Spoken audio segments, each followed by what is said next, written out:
Prime video की 2024 वाली series snakes and ladders एक इन्वेस्टिगेटिव ड्रामा है जो एक चोरी के इर्द गिर्द घूमती है। ये एडिथ ब्लाइटन की सीक्रेट 7 और फेमस 5 किताबों से इंस्पायर्ड है, जिनमें एक बच्चों का गैंग अपराधों की इन्वेस्टिगेशन के लिए निकल पड़ते हैं। लेकिन उन किताबों से अलग इस शो के बच्चे सीरियस प्रॉब्लम में पड़ जाते हैं और डेस्परेट हो जाते हैं कि वो अपने खतरनाक सिचुएशन से कैसे बाहर निकले। तो चलिए इस वीडियो में कार्तिक सुब्बराज के द्वारा क्यूरेटेड इस सीरीज के बारे में बात करते हैं। ऐसे ही दूसरे वीडियोस देखने के लिए और हमसे जुड़े रहने के लिए चैनल को सब्सक्राइब कीजिए और वीडियो को लाइक और शेयर करना ना भूलें। Thank you. और एक ह्यूज स्पॉइलर वार्निंग के साथ let's move on. Snakes and ladders शुरू होता है एक बच्चों के ग्रुप से, जिनमें शामिल है गिलबर्ट जो गिली के नाम से जाना जाता है, बाला, संतोष जो सैंडी के नाम से जाना जाता है, इरायन जो इराई के नाम से जाना जाता है, जो शहर में अपनी मस्ती मजाक के लिए मशहूर थे। इराई के पापा पुलिस ऑफिसर थे और रागी था जो रागी के नाम से जानी जाती थी। उनकी एक दोस्त थी जो शहर में होम स्कूलिंग ले रही थी। वो अपने सिंगल माँ रेवती के साथ रहती थी। एक रात जब वो लड़के रागी के घर से निकल गए, उस रात रागी और उसकी माँ पर 2 चोरों ने हमला कर दिया उन्हें लूटने के लिए।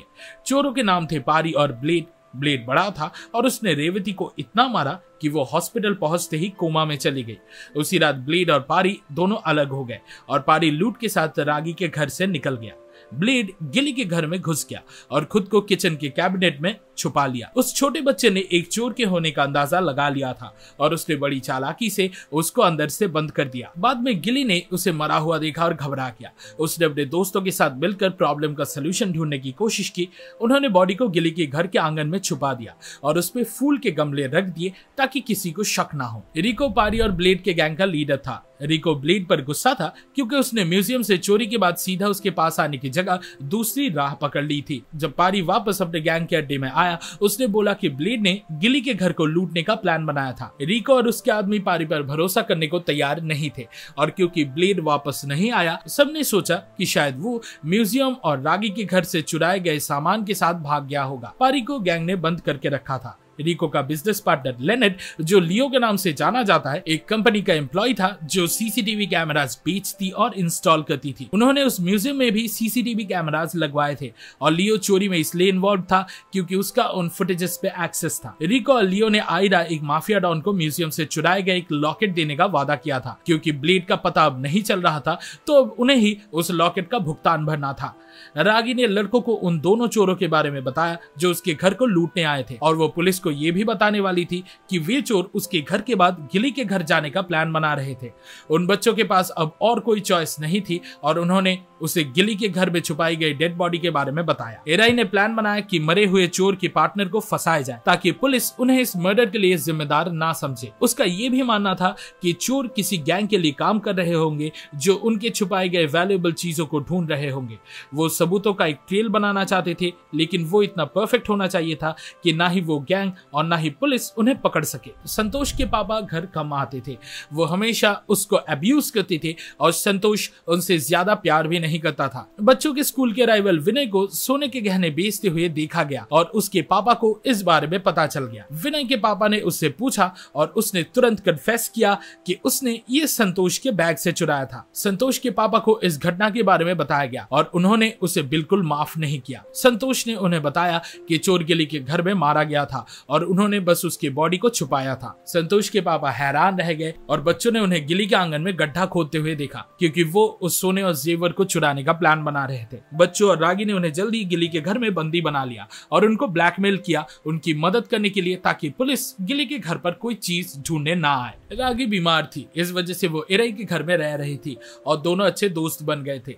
बच्चों को चोर का टूटा हुआ मोबाइल फोन मिला और उस पे उन्हें एक लैंडलाइन नंबर मिला। इराई ने अपने पापा के ऑफिस की मदद से उस फोन नंबर के एड्रेस को क्रॉस चेक किया। उन्होंने इसके बाद पनीर नाम के एक शख्स को ढूंढा और प्लान बनाया कि उसके घर पर सबूत छोड़ देंगे ताकि पुलिस और गैंग को गुमराह किया जा सके। रिको को लगा कि पनीर को ब्लेड के लोकेशन के बारे में पता हो सकता है और लियो ने उसे ब्लेड के बारे में पता करने के लिए उकसाया। गिली ने एक एसटीडी बूथ से पनीर के आंसरिंग मशीन पर वॉइस मेल छोड़ा, ये कहकर कि उन्होंने एक मोबाइल फोन ढूंढा है जिसमें उसका नंबर मिला जो एक एविडेंस ट्रेल का हिस्सा था। जब बच्चे पनीर के घर पहुंचते उन्होंने उसको नशे में सोया हुआ देखा। बच्चे उसके कमरे में छुप गए जब उन्होंने रिको और उसके गैंग को वहां आते देखा। रिको और पनीर का आमना सामना होता है और अचानक से रिको पनीर को मार देता है। रागी को इसी बीच पता चल जाता है कि पारी वो दूसरा चोर था जो ब्लेड के साथ था। बच्चों को फाइनली गैंग लीडर रिको का पता चल जाता है जो उन बेशकीमती चीजों का धंधा करता था, जिनमें एक लॉकेट भी शामिल था जो ब्लेड से चुराया गया था। उन्होंने वहां से ट्रेस के बिना निकलने की कोशिश की,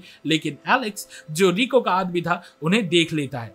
रिको के हाथ से बचने के लिए इरई ने एलेक्स को मार दिया, जो अपने आप में ही एक बहुत बड़ा कदम था कंसिडरिंग कि वो एक छोटा बच्चा था। जब रिको पनीर की बॉडी को उनके घर से निकालता है, उन्हें लगा कि एलेक्स उन्हें बाद में ज्वाइन करेगा, लेकिन जब वो नहीं मिलता, लियो को खुद ये पता लगाने की जिम्मेदारी उठानी पड़ती है कि क्या हुआ होगा। लियो क्राइम सीन में एक हैजमैट सूट पहन के आता है ताकि पुलिस इन्वेस्टिगेशन के बारे में पता कर सके। लियो को पता चला कि एलेक्स सच में मारा गया है और किसी ने रिको का नाम लिख दिया था उस पर उंगली उठाते हुए। पुलिस ने कंक्लूड किया कि एलेक्स का मर्डर रॉबरी से जुड़ा हुआ था। बच्चों का प्लान उनके फेवर में जा रहा था।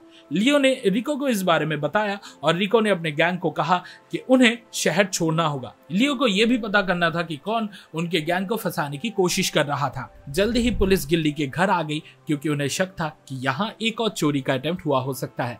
बॉडी को डिटेक्ट होने से बचाने के लिए बच्चों ने संतोष के पापा के साथ मिलकर उस बॉडी को नदी के किनारे शिफ्ट कर दिया ताकि ऐसा लगे जैसे उस चोर को उसके गैंग ने मारकर उसकी बॉडी को नदी के पास फेंक दिया हो। इधर लियो शहर में आकर इरई के घर पेइंग गेस्ट के रूप में रहने लगा ताकि किसी को शक ना हो। इरई के पापा को एक इनहेलर मिला जो ब्लेड ने गिली के आंगन में गिरा दिया था। गिली ने पकड़े जाने के डर से कह दिया कि ये उसके दादाजी का है। जब दादाजी की डॉक्टर ने बताया कि ऐसा कुछ नहीं है, तो इरई के पापा फोरेंसिक टीम को गिली के घर ले आए जहां से बहुत सारे फिंगरप्रिंट्स मिले। जब लियो अपनी इन्वेस्टिगेशन कर रहा था तभी ब्लेड की बॉडी नदी के पास मिली और पुलिस ने कंफर्म किया कि गैंग वॉर के चक्कर में 2 लोगों की मौत हो गई थी और उन्होंने रिको को ढूंढना शुरू किया। बच्चों की इन्वॉल्वमेंट कंफर्म करने के लिए लियो ने उनके पास एक अजनबी को भेजा जिन्होंने उन्हें बताया कि रिको उन्हें ढूंढ रहा है। बच्चों का रिएक्शन देखकर लियो को समझ आ गया कि बच्चों ने ही उस पर और रिको पर झूठा इल्जाम लगाया है। इरई और गिली ने प्लान बनाया कि ब्लेड और पारी के द्वारा चुराई गई ज्वेलरी को कपड़ों में लपेट के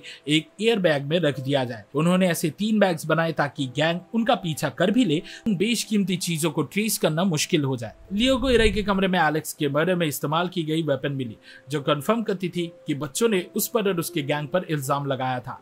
रागी ने लियो को पारी के साथ देखा और उसने दूसरे चोर को पहचान लिया।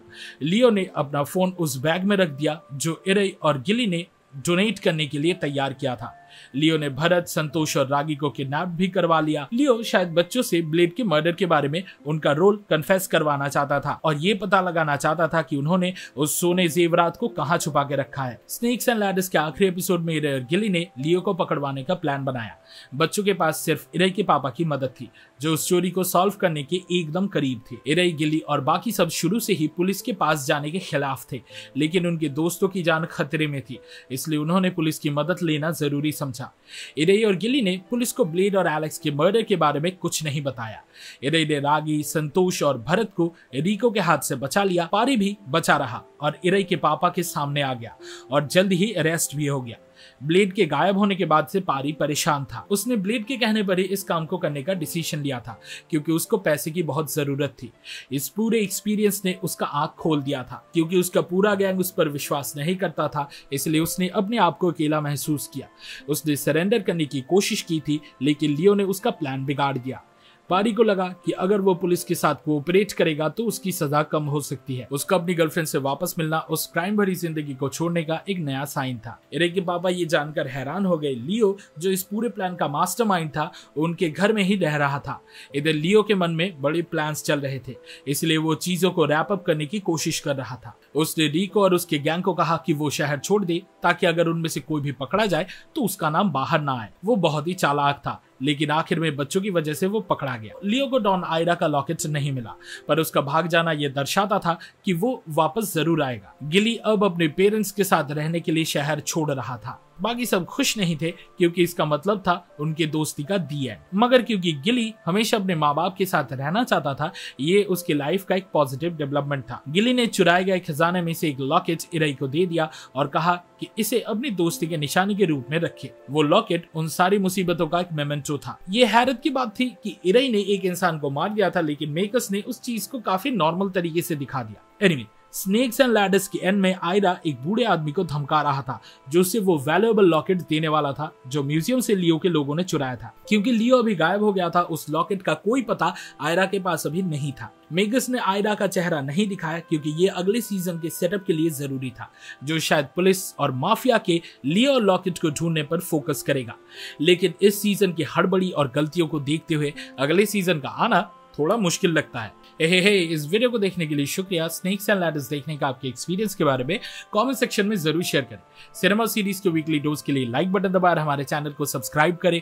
अगले वीडियो में मिलते हैं और फिलहाल के लिए वैसा good bye and I will be back.